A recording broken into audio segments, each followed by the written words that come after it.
receiver, fellow student, and guest, good day. Further making the motion, this House believes that constitutional reform is necessary for national development. As the Prime Minister, I explain what this means. Give two clear reasons why we need change. And back them up with real studies. My teammates will answer the other side later. First, let's agree on words. Constitutional reform means fixing specific part of our Constitution, 1987. Like rules on foreign ownership and how power is shared between Manila and the province without throwing away our democracy. National development means a stronger economy, more jobs, less poverty, and fair growth for everyone. Not just the rich. Our Constitution blocks foreign money that can create jobs. Our Constitution says foreigners can own only up to 40% of companies in electricity, water, and transport. In media, they can own 0%. This rule were made in 1935 and copied in 1987 to protect us from outside. But today, they scare away our investors. A 2005 studies by the Philippines Institute for Development Studies (PIDS) compares us to our neighbors, Thailand and Indonesia, that foreigners own lands for tourism. Result, their beaches became world famous and millions of jobs were created. The Philippines is stayed behind 2022 Thailand got 30 billion in foreign investment.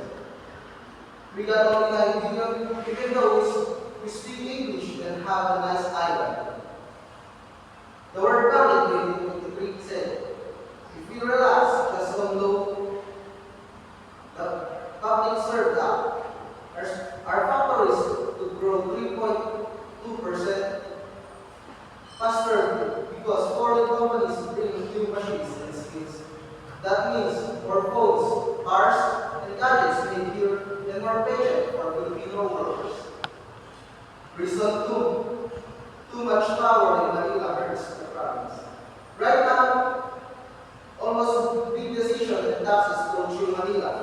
Province waiting line for budget problems.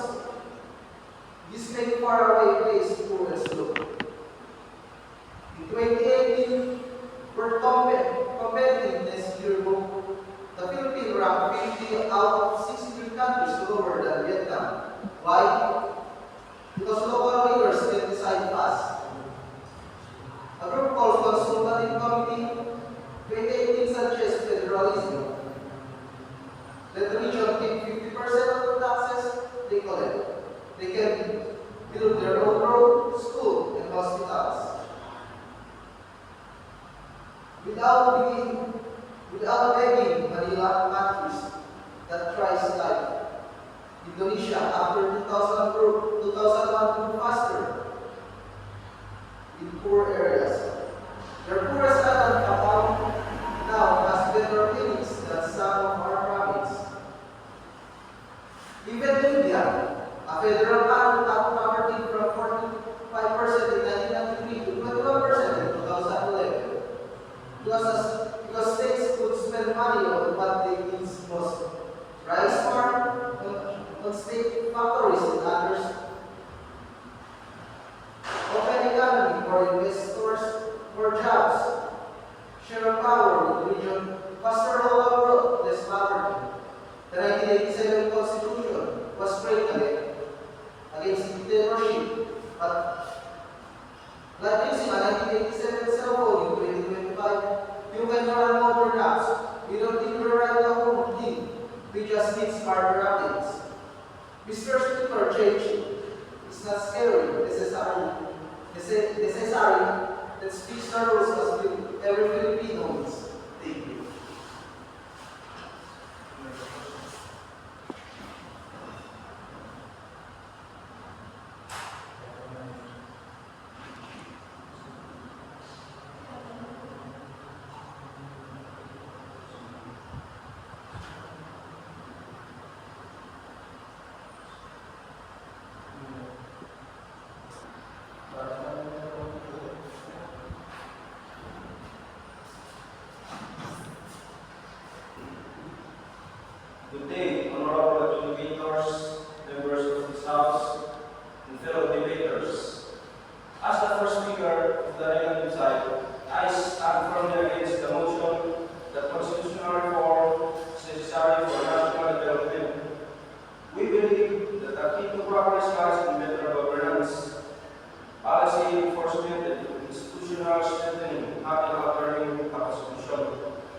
Many nations progress not because of constitutional change, but because leaders effectively implement existing laws.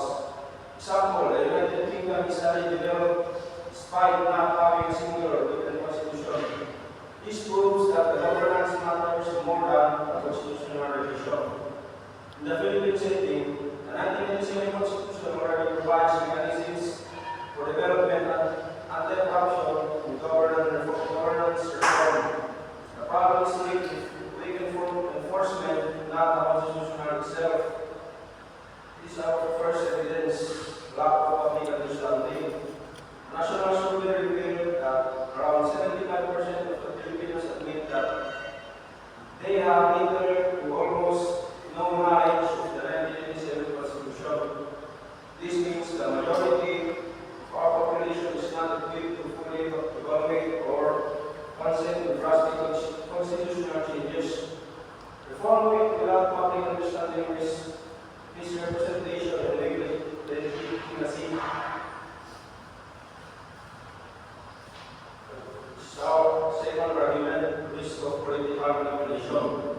Changing the Constitution opens opportunities for leaders to other structural safeguards such as term limits, checks and balances, and separation of powers. Instead of promoting development, it encourages political self-interest. This is our second evidence. History shows charter change is politically motivated. Previous attempts at the charter change from the Ramos and Estrada administrations to more recent proposals were widely opposed because many Filipinos believe this were attempts to extend political. Yung national service, sabi niyo ng police.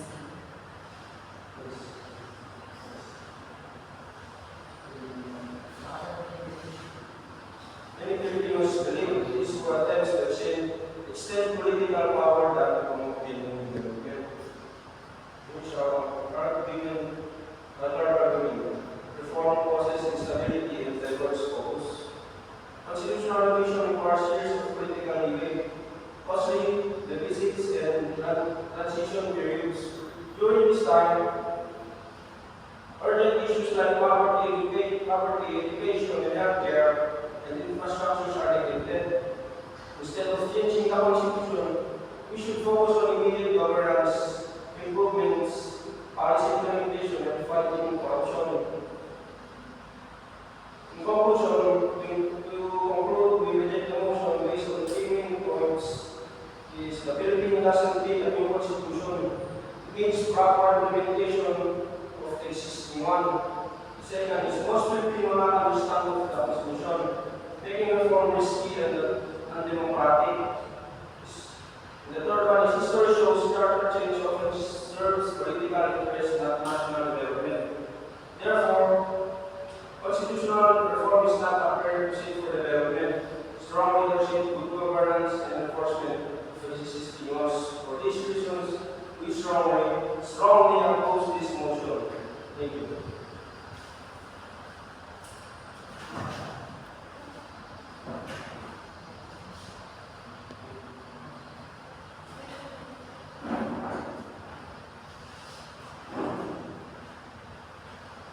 Good morning, everyone. Mr. Speaker, fellow student moderators, and guests. I am the second speaker of the Philippine side standing here to support the motion that constitutional reform is necessary for the Philippines and the Philippines. First, let's start with the part argument. A national survey shows 75% of Filipinos have little knowledge of the 1987 Constitution. Shows how can reform be necessary if people don't understand what's changing. First, yes, since it is from the Philippine survey. But according to the Pure Asia in March 2018 poll, found exactly that 97% have been little knowledge, but does that mean we should do nothing? No, it means we need better education, verification during the reform process. Think about it. Most people don't understand how our engine works, but that doesn't mean we should fix a broken one. We must trust mechanisms. just like with us experts, lawmakers, and Supreme Court to guide the reforms. Plus, any change must go through plebiscite, which is a national vote, which gives everyone the time to learn and decide. Lack of knowledge isn't a reason to avoid change. It is a reason to explain it better. If we wait for 100% understanding, we will never change anything. Changing the constitution often brings of political implications like altering terms, which they stated. This peer merging, we're not touching their limits for human rights. Our side is clear on targeted change to economic growth, like 40% from the Filipinos from the Constitution. We need a better education and clear information during the reform process. Think about it. Most people don't understand how. Looking at our history, the opposition loves to bring up risks, but in countries like Vietnam, their 2025 constitutional reforms are focusing on local governments to cut red tape and boost smarter rules for growth. We can do the same with strong check in place.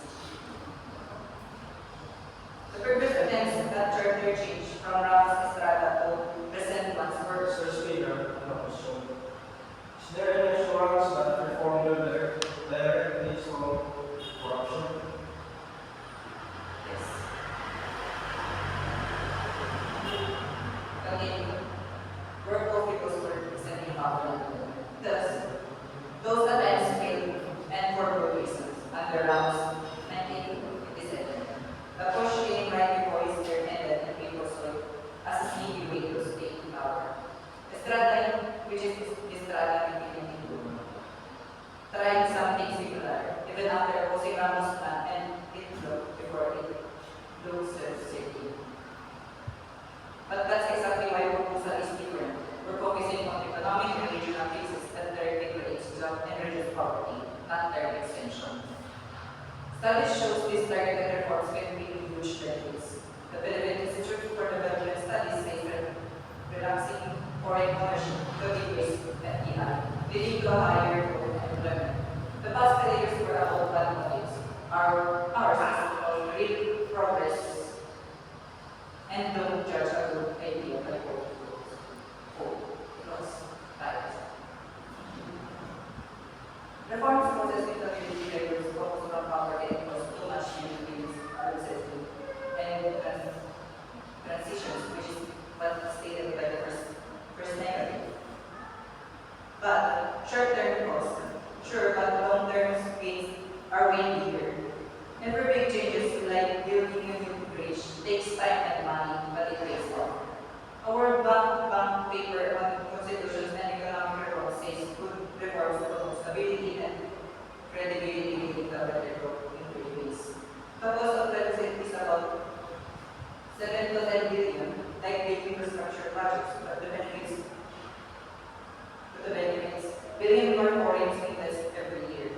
And divert from poverty, no. Reforms tackles poverty head on by creating jobs and slowing jobs and empowering provinces without it. Without it, we keep neglecting big issues like expensive electricity and slow internet. Instability.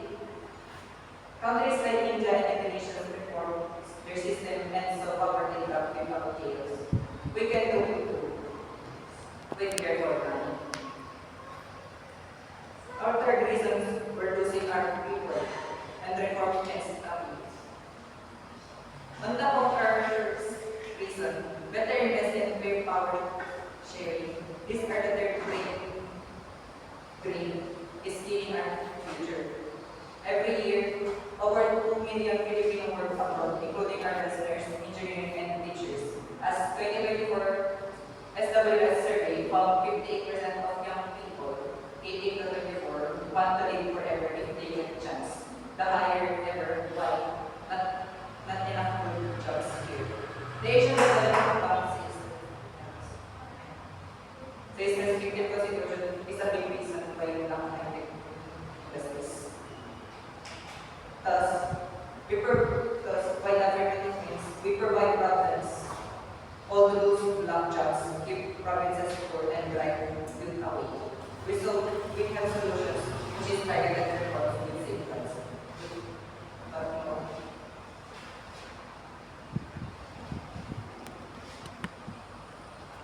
So, I so as to why we believe that the constitutional reform is better is because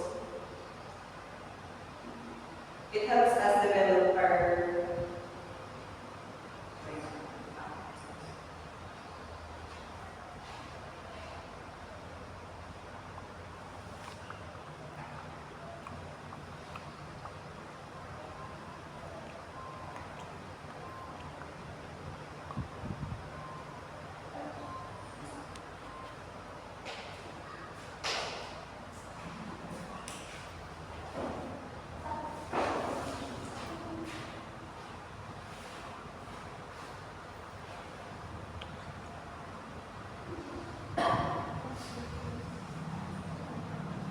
Good afternoon, ladies and gentlemen. I am the second speaker of the Legislative side. Madam is President or Statsman. Review the main claims of the affirmative bill.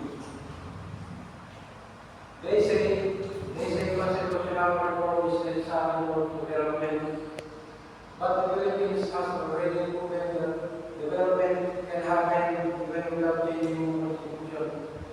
What we really need is implementation and rewriting the entire system. Example like build capable and utilization of services happen without any constitutional amendment.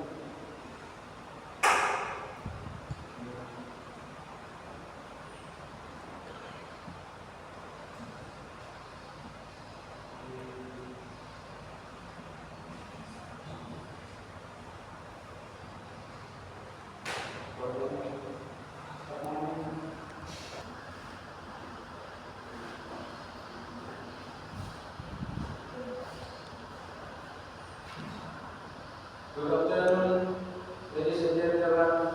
I am the second speaker of the Legislative side. My job today is to strengthen our stance and refute the claims of the affirmative bill. They say constitutional reform is necessary for development, but the Philippines has already proven that development can happen even without changing the constitution. What we really need is implementation and rewriting the entire system. Example, programs like K-12 and utilization of services happen without any constitutional arrangement. They argue the constitutional things attract foreign investors. The truth is foreign investments problems are caused by slow bureaucracy, corruption, and unstable policies. There are policy issues, not constitutional issues. Even if we change the constitution, investors will stay away if our governance problems remain the same. They say constitutional reform will make the government more efficient.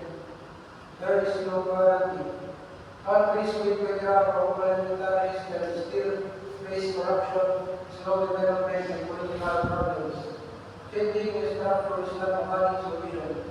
In fact, shifting systems during economic challenges may cause confusion, higher expenses, and political conflict.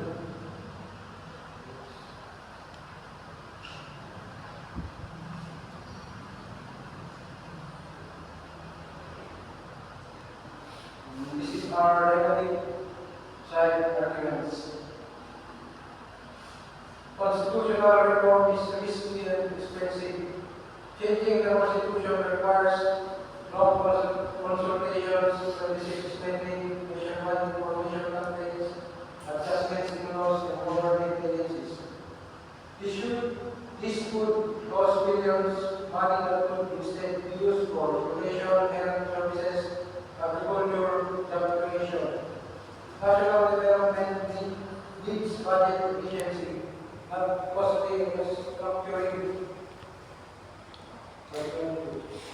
The real problem is governance, not the Constitution.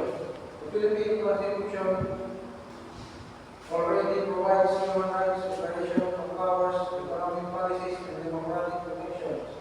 Our issue is poor implementation, corruption, slow justice system, lack of transparency, weak enforcement of laws, no amount of constitutional writing can fix effective leadership. We fix governance first before touching the Constitution. Constitutional reform can be abused by power politicians. Let's be realistic.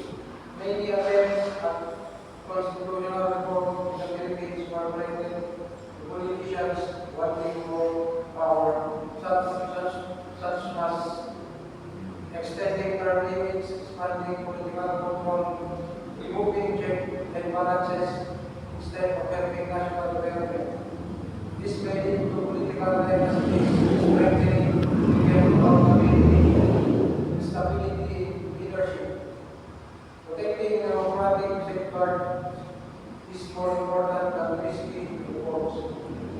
Why the negative side stands strong? We are not saying the Constitution is perfect, but we believe that now is not the right time for new constitutional gains.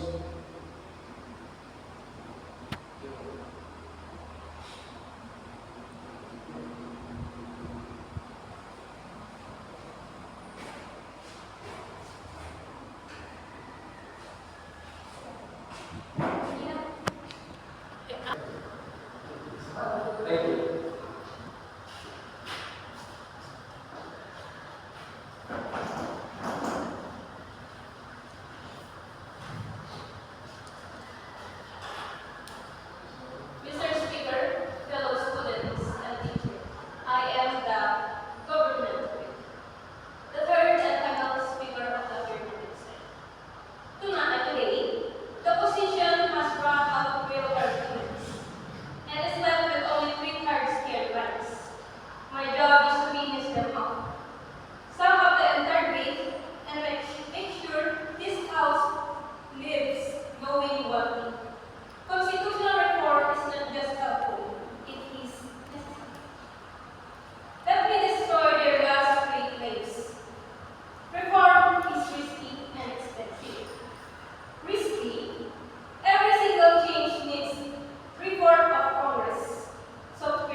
Judge, fellow debaters. Good afternoon. Our side firmly opposes the arguments that constitutional reform is necessary for national development. In the previous debates, we have clearly stated our core views. Now, I will summarize our position again and point of the shortcoming of opposing side.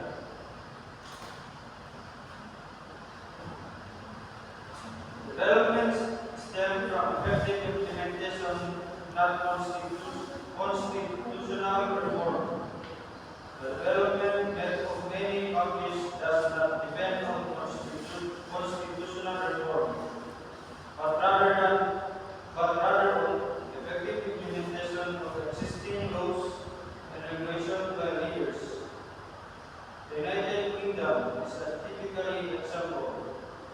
It has achieved high development without written constitution, which fully demonstrates that good governance is more important than constitutional reform.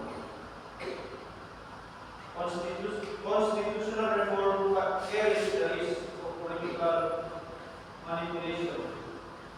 Constitutional reform provides us an opportunity for political figures to exploit.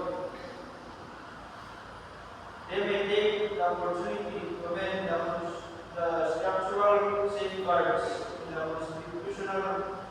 constitution, such as term limit, check and balances, and separation of powers. This behavior will not promote national development, but will instead foster political self-interest. Constitutional reform can lead to instability and divert focus. Constitutional reform requires years of political debate, mostly plebiscite and transition periods. During this time, urgent issues such as poverty, education, healthcare, and infrastructure are often neglected.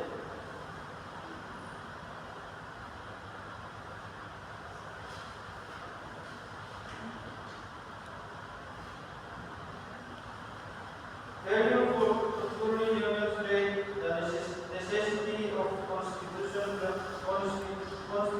reform. The opposing side attempted to support their arguments.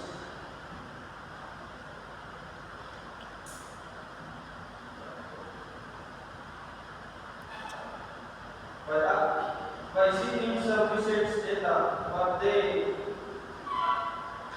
failed to fully demonstrate that this problem can only be solved through constitutional reform. In fact, many problems can be solved by changing government policy, implementation, combating corruption.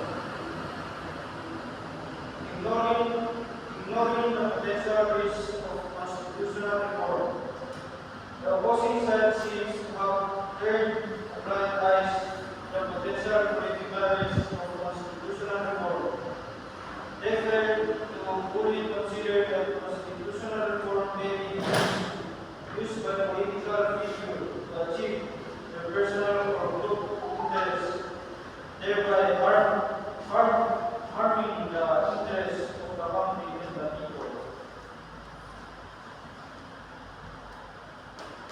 Our side believes that what the Philippines needs most now is not a new constitution, but the correct implementation of the existing constitution. We should focus on strengthening leadership, improving government management, and improving policy implementation. Only in this way can we truly achieve national development and progress. In summary, our side firmly opposes the argument that constitutional reform is necessary for national development. We believe that constitutional reform is both unnecessary and fraught with risk. We should focus on strengthening government management, improving policy implementation and combating corruption rather than blindly pursuing constitutional reform.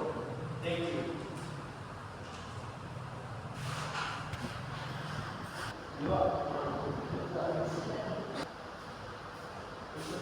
May we now have the opposition team for the reply speech.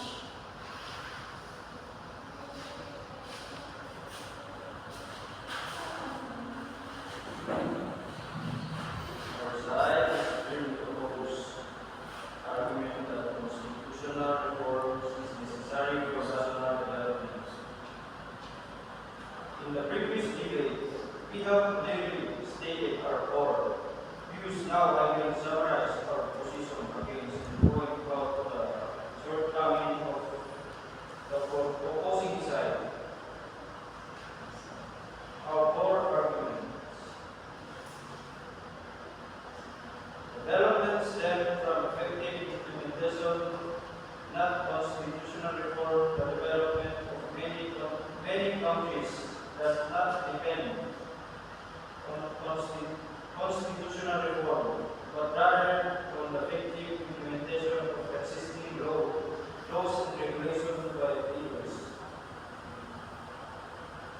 The United Kingdom is a typical example. It has achieved high development without a written constitution. It fully demonstrates that good governance is more important than constitutional reform.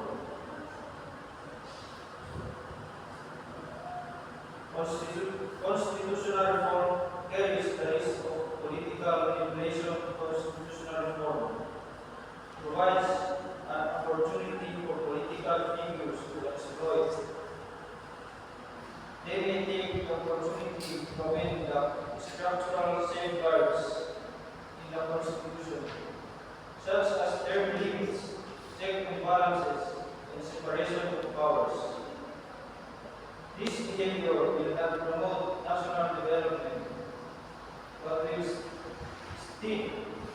instead foster political self-interest. Constitutional reform can lead to instability and divert focus. Constitutional reform requires years of political debate, costly privacy, and transition period during this time. Urgent issues such as poverty, education, healthcare, and infrastructure are often neglected.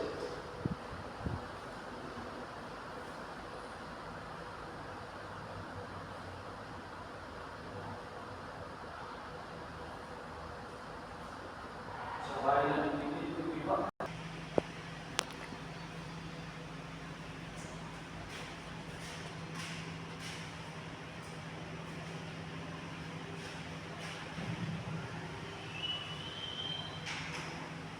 The role of the opposition is to show why the government considered to prove that constitutional reform is necessary for national development. The government did not prove that the constitution is the true problem. They made no investment and ownership limits, but investors avoid the Philippines mainly because of corruption and unstable policy, slow courts, and poor infrastructure problem that constitutional reform does not fix. Changing the constitution will not change the system that enforces it. Reforms are already possible through ordinary laws. The government, for example, like the Amendment Public Service Act, proved that we can open the economy without changing the constitution. If solution already exists through legislation, further change is unnecessary and risky. Another, federalism creates more problems than solutions, giving regions power zones, but the government ignore the real changes.